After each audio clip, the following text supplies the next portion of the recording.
नमस्कार, आप देख रहे हैं नेशनल स्पेशल। मैं हूं आपके साथ रेखा मिश्रा। विपक्षी सांसदों की ओर से लगातार संसद का विशेष सत्र बुलाने की मांग जो है वो की जा रही है और इसको लेकर के इंडिया गठबंधन ने जो है वो प्रेस कॉन्फ्रेंस भी किया था। लगातार प्रधानमंत्री नरेंद्र मोदी को भी पत्र लिखा जा रहा है और विशेष सत्र बुलाने की मांग की जा रही है। ऐसे में विशेष सत्र को लेकर के संजय राउत ने क्या कहा है वो हम आपको सुनाते हैं। मोदी को पत्र लिखा है।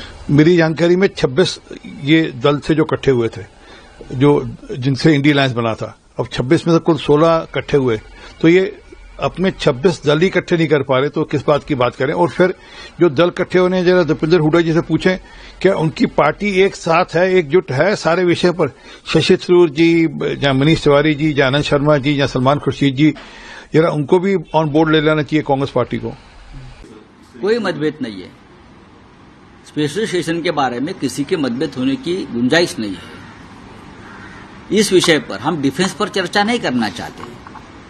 हम पहलगाम में जो हुआ है टेररिस्ट अटैक, उसके ऊपर चर्चा करना चाहते हैं। उसके बाद हिंदुस्तान ने जो एक्शन ली है, जो बहुत ही सीक्रेट है ऐसे लोग बोलते हैं, हम उसके ऊपर कहां बात करेंगे। इस देश पे निरपराध लोगों पर अटैक होता है, 26 महिलाओं का सिंदूर उजाड़ दिया जाता है। उसके ऊपर अगर हम स्पेशल सेशन की मांग करते हैं तो उसके ऊपर चर्चा होनी चाहिए। और हमने इस प्रकार का एक लेटर सब मिलकर 16 पॉलिटिकल पार्टीज, अपोजिशन पार्टीज के सिग्नेचर उसके ऊपर है और हम 1-2 दिन में हमारा लेटर प्राइम मिनिस्टर और राष्ट्रपति जी को जाएगा। तो विपक्ष की ओर से लगातार विशेष सत्र जो है वो संसद का बुलाने की मांग की जा रही है। इस पर जेडीयू नेता राजीव रंजन प्रसाद की भी प्रतिक्रिया सामने आई है और उन्होंने स्पष्ट कहा है कि राष्ट्रीय सुरक्षा और विदेश नीतियों को लेकर केंद्र सरकार का जो भी फैसला होगा, जेडीयू उनके साथ है। स्पेशल सेशन पार्लियामेंट का चाहते हैं। देखिए, दो बातें बिल्कुल स्पष्ट है कि राष्ट्रीय सुरक्षा और वैदेशिक नीतियों के सवाल पर केंद्र सरकार जो भी फैसले लेती रही है, जनता दल यूनाइटेड उन फैसलों के साथ रही है। लेकिन ये समझ से परे है कि जब इस संघर्ष के दौरान सेना के तीनों अंगों के डीजीएमओज ने नियमित प्रेस कॉन्फ्रेंस किए, भारतीय विदेश मंत्रालय के प्रवक्ता और सेना के अधिकारियों के द्वारा भी संयुक्त प्रेस ब्रीफिंग किया गया। उसके बाद विक्रम मिस्री का भी पीसी हुआ विदेश मंत्री के तौर पर। और लगातार जो कुछ भी भारत के बारे में, चाहे सीडीएस अनिल चौहान जी ने पहले कहा और उसके बाद उन्होंने काफी विस्तार के साथ इस संघर्ष को लेकर के पूरी विवरणी साझा की, उसके बाद मुझे नहीं लगता है कि किसी विशेष सत्र को बुलाए जाने की जरूरत है। अच्छा,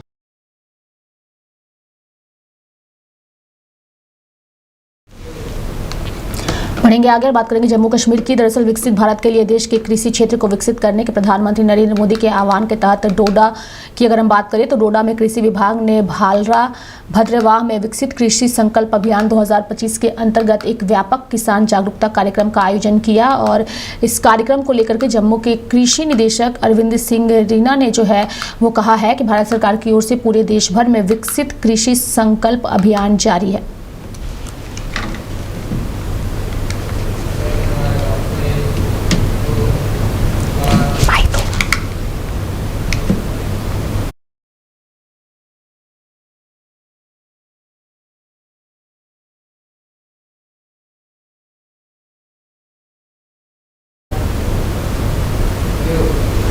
बढ़ेंगे आगे और बात करेंगे राजस्थान की, जहां पर पंजाब के राज्यपाल गुलाब चंद कटारिया ने ऑपरेशन सिंदूर की सराहना करते हुए कहा है कि ऑपरेशन सिंदूर जो है उसका जो नामकरण हुआ उससे भारत की नारी का सम्मान काफ़ी ज़्यादा बढ़ा है और हमारे देश का सौभाग्य रहा है कि लंका दहन हुआ था तो एक नारी के सम्मान के लिए हुआ था और पांडवों और कौरवों के बीच युद्ध हुआ था तो वो भी एक नारी के सम्मान के लिए हुआ था और पहलगाम की घटना जो है वो भी नारियों के सम्मान के लिए हुई है।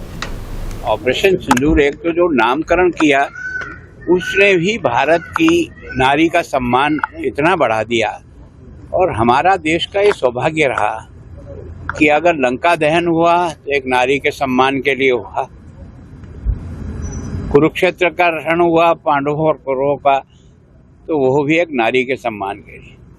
और वास्तव में अब की बार जिस ढंग से 22 तारीख की घटना ने जाति धर्म पूछ करके उनकी पत्नी के सामने उनको जो गोलियां मारी, बच्चों के सामने मारी, वो दर्दनाक घटना देश ने देख करके, दुनिया ने देख करके थर्रा गई।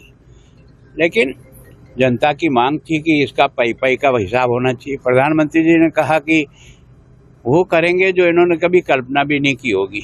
और वास्तव में जिस बुद्धिमानी के साथ तैयारी करके उनके सारे स्थानों को एक ही झटके में साफ करके 100 आतंकवादियों को ढेर किया, उसके बाद जब उन्होंने एक्शन किया तो हमने भी उसका रिएक्शन किया। और अब की बार सेना की जो सबसे बड़ी तैयारी और बहादुरी देखी हमने नहीं, सारी दुनिया ने, कि जितने भी फटाके कहीं से भी लाए थे वो सब उन्होंने हवा में फोड़ दिए। और उसके कारण से केवल पाकिस्तान को सबक नहीं है, जो आसपास के भी कुछ छेड़खानी करते ना, उनको भी समझ में आ गया कि ये 62 का भारत नहीं है, ये 2025 का नरेंद्र मोदी के और एक तरह से देश के नेतृत्व, राजनाथ सिंह जी के नेतृत्व में भारत की फौज है। फौज तो पहले भी बहादुरी थी, जब भी युद्ध हुआ भारत की फौज हमेशा जीती, 62 को छोड़ करके। तो वो जो है हमारी सेना का अपना एक जीने का तरीका, अपना काम करने का तरीका है, उसका हौसला और देश के प्रधानमंत्री ने बढ़ा दिया कि सामने वाला गोली मारे तुम गोला ठोक देना, मैं ये तुम्हारे जिम्मेदार बैठा हूँ। जब इतना खुला हाथ मिलता है तो फिर सेना अपनी ताकत दिखाती है। सर, दुश्मन देश के तो भारत सरकार ने सीज फायर का जो फैसला लिया था उसको लेकर के लगातार कांग्रेस पार्टी के जो सांसद है राहुल गांधी और मल्लिकार्जुन खड़गे, वो लगातार केंद्र सरकार पर हमला बोलते नजर आ रहे हैं। और इस बीच राहुल गांधी ने कहा, ऐसा कह दिया है कि अगर कांग्रेस सत्ता में होती तो वह कभी सीज फायर के लिए ट्रंप के कहने पर तैयार नहीं होती। अब राहुल गांधी के इस बयानों को लेकर के लगातार नेताओं की प्रतिक्रिया सामने आ रही है। ऐसे में राहुल गांधी के बयान पर शिवसेना सांसद श्रीकांत शिंदे की प्रतिक्रिया आई है और उन्होंने इसे निराशाजनक बताया है। राहुल गांधी जी को ना अभी समझ में आने के लिए और टाइम लगेगा, मुझे लगता है। इतने बड़े नेता है, लेकिन ऐसी परिस्थिति में जहां पर सभी लोग एक साथ मिलकर भारत के लिए आवाज़ उठा रहे, आज डेलीगेशंस में अलग अलग पार्टी के लोग भी थे, ट्रेजरी बेंच के और विरोधी पक्ष के लोग भी थे। तो जब सभी एमपीस एक साथ मिलकर एक बात रख रहे, एक आवाज़ में बात कर रहे, तो राहुल गांधी जी को समझ जाना चाहिए कि आज ऐसी परिस्थिति में अगर आपको टेररिज्म के खिलाफ लड़ाई लड़नी है तो वहाँ पर पॉलिटिक्स नहीं चलेगी।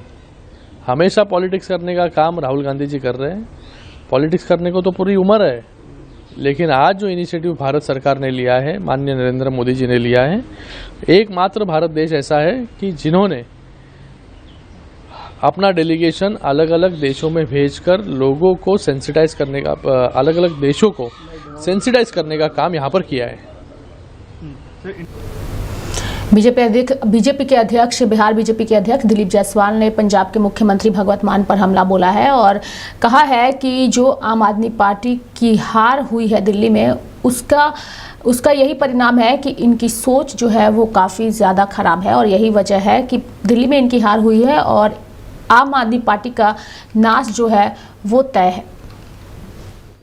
देखिए, ये आम आदमी पार्टी इसी में उसका नाश हो गया। दिल्ली वाले ने जो झाड़ू मार के आम आदमी को भगाया है, तो दुनिया जानता है कि आम आदमी पार्टी बेलगाम पार्टी है, संस्कार विहीन पार्टी है। और आम आदमी के जितने भी आम आदमी पार्टी के नेता हैं, जो कि समाजवाद और धरती पर चलने की बात किए थे और एयर कंडीशन और व्हाइट हाउस बना था, तो दुनिया पहचानती है।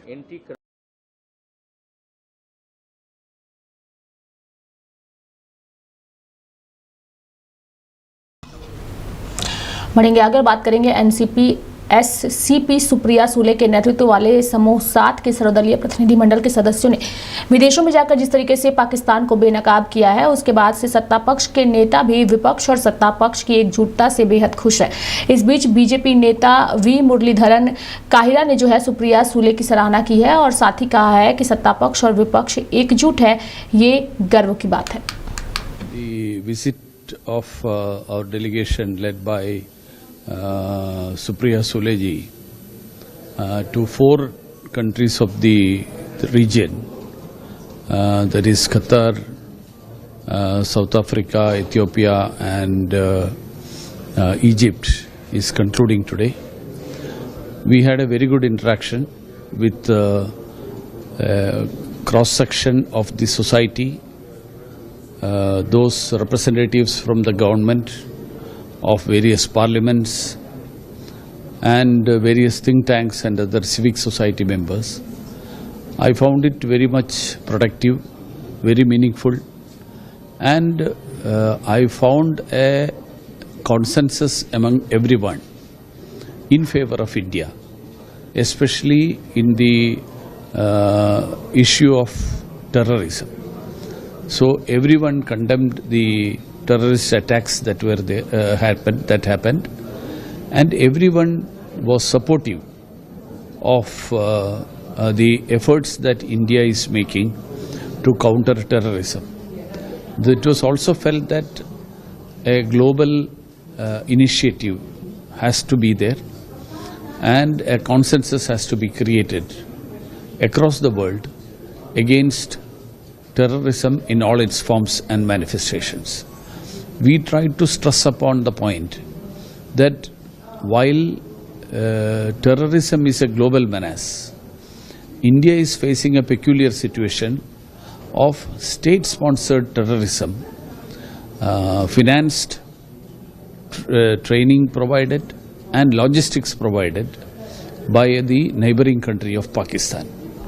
So I feel that my view is that all the countries which we visited and everyone whom we met, we have been able to convey this message, and in the coming days I hope to see that there will be a effort at the global level to isolate the Pakistan, which is providing support for terrorism, and create a consensus against terrorism in all its forms and manifestations.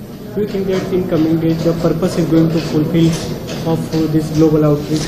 Of course, this will create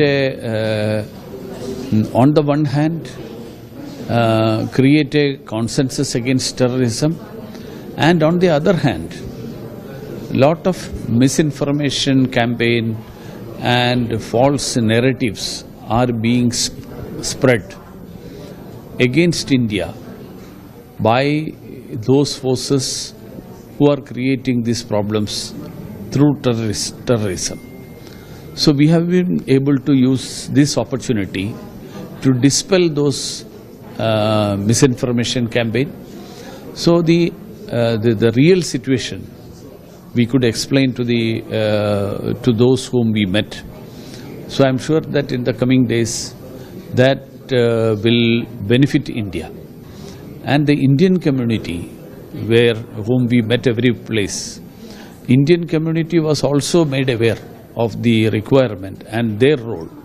So they will also, I hope, that will play a very contributory role in creating the real situation and the issue of state sponsorship.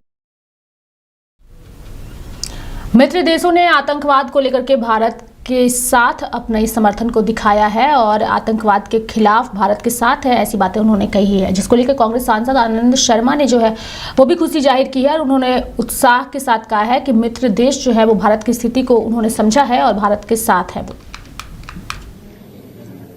अपने मित्र राष्ट्रों को जनमत संगठित करने को आतंकवाद के खिलाफ, और विशेष तौर पे जब एक स्टेट, एक राज्य, उसकी एजेंसीज आतंकवाद को शरण देती हैं, साधन देती हैं, हथियार देती हैं, संरक्षण देती हैं और एक पड़ोसी देश पर निरंतर हमले कराती हैं। हमें बहुत इस बात से प्रोत्साहन मिला है कि भारत की बात को समझा है मित्र राष्ट्रों ने, दक्षिण अफ्रीका ने, इजिप्ट ने, कतर ने, इथियोपिया ने, कि भारत पर हुआ जो हमला है वो पहला तो नहीं है। कई हमलों की कड़ी है पिछले कुछ दशकों की, उसकी भर्त्सना की गई है, निंदा की गई है, कंडेम किया गया है। और ये भी बात हमने रखी है कि अब किस तरह से आतंकवादी संगठनों को निरस्त किया जाए, न्यूट्रलाइज किया जाए। और जो एक हमारा प्रस्ताव संयुक्त राष्ट्र संघ में लंबित है, एक international convention, comprehensive international convention against terrorism, उस पर भी चर्चा हुई और उस पर भी समर्थन किया, हमको बहुत आश्वासन मिला। ऐसी डेलीगेशन का, ऐसी बातचीत का आपका एक तरह से लंबा अनुभव सरकारी मंत्री आपके पास, आपको लगता है कि ये प्रभावी होगा आने वाले समय में? जाहिर है ये जरूरी था, क्योंकि एक तरह का पाकिस्तान हमेशा नकारता है, डिनाइल में रहता है, दुष्प्रचार करता है कि क्या सबूत है भारत के पास। भारत के पास सबूत क्या? सबूत तो उन्होंने दिया है। जब मजबूरन हमारी डिफेंस फोर्सेस को कार्रवाई करनी पड़ी, 9 ठिकाने वो आतंकवादी संगठनों के थे। किसी उनके सेना के ठिकाने को, मुख्यालय को कोई निशाना नहीं बनाया। बीजेपी नेता सीआर केशवर ने राहुल गांधी पर बड़ा हमला बोला है और कहा है कि राहुल गांधी विपक्ष के नेता तो दूर, सांसद बनने के लायक भी नहीं है। Mr. Rahul Gandhi's deplorable third-rate lies only further validate the fact that, let alone LOP, Rahul Gandhi, the entitled dynast, does not even deserve to be an MP. Rahul Gandhi's fake, fabricated falsehoods have already been clearly fact-checked by the DGMO and the MEA. And Rahul Gandhi's completely outright fakery about external mediation has already been snubbed by members of his own party now representing the nation, like Mr. Tharoor and Mr. Khurshid. The irony for Rahul Gandhi is that because of his insecurity, he did not list the names of Mr. Tharoor and Khurshid to be included in the all-party delegation, and they have called out Rahul Gandhi's fakery on external mediation.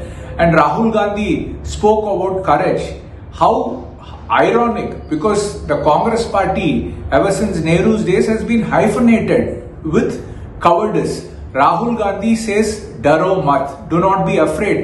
Now Rahul Gandhi should explain why are they so petrified of revealing the contents of the 51 cartons of Nehru's letters, which originally belonged to the nation.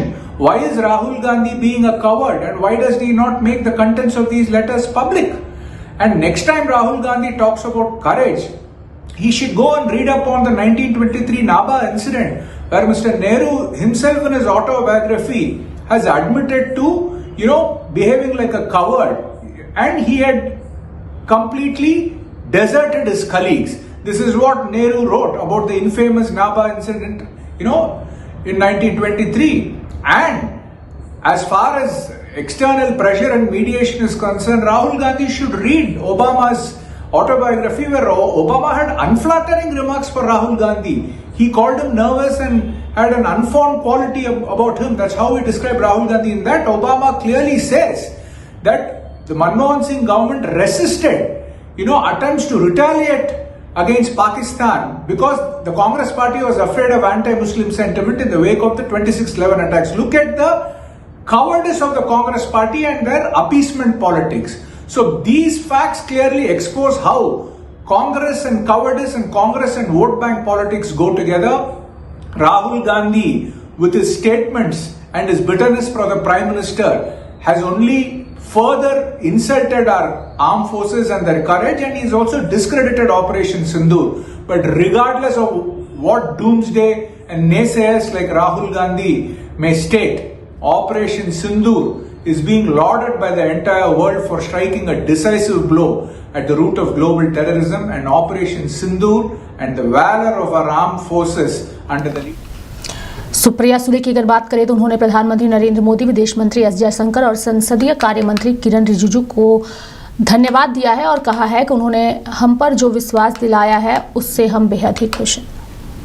अभी आप लोग 4 देशों का जो दौरा था उससे conclude कर रहे हैं जी, काफी सारी मीटिंग्स हुई, पूरे दौरे को आप कैसे देखते हैं ऑपरेशन सिंदूर के ग्लोबल आउटरीच को? मैं बड़ी विनम्रता से माननीय प्रधानमंत्री मोदी जी हमारे परराष्ट्र मंत्री डॉक्टर जयशंकर जी और पार्लियामेंट्री अफेयर्स मंत्री किरण रिजिजू, इनके मैं तहे दिल से आभारी हूं कि उन्होंने जो विश्वास हम सब पे दिखाया और हमारा पूरा डेलीगेशन 11 दिनों से, अभी आज 11वां दिन है, हम 4 देशों में जाए। बहुत अच्छा MEA ने जो मीटिंग्स करवाए, बहुत अच्छा रिस्पांस रहा है। और जो भी हमारी ट्रिप में जिन जिन से मिले, हर जो भी नेता हमें मिला या जो भारत के वेल विशर्स रहे हैं, सब ने हमें सिर्फ एक ही चीज़ कही कि हम आतंकवाद के खिलाफ है और ऑपरेशन सिंदूर में हम पूरी ताकत से, जो घटना भारत में हुई है, इस ऑपरेशन में हम भारत के साथ हैं और भारत के सुख दुख में हम पूरी ताकत से भारत के साथ रहेंगे। पाकिस्तान प्रायोजित आतंकवाद के जरिए जो पहलगाम में खासतौर पर कोशिश, उसे धर्म का रंग देने की कोशिश की गई।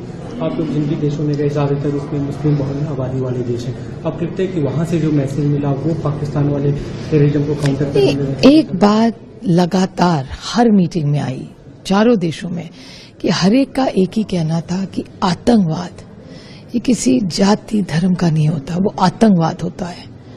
और कोई भी, भले आज ही की मीटिंग में हुआ क्या, भले हिंदू हो, मुस्लिम हो, सिख हो, ईसाई हो, पारसी हो, जो भी हो, ये सब हमें प्यार से जोड़ के रखा है। और हमारे भारत में विविधता ही, आप देख रहे कितना सुंदर अपना देश है, और इसी विविधता में हम लोग इतने साथ में रहे हैं और बड़े भी हुए हैं। तो मेरा भारत महान है इस बारे में।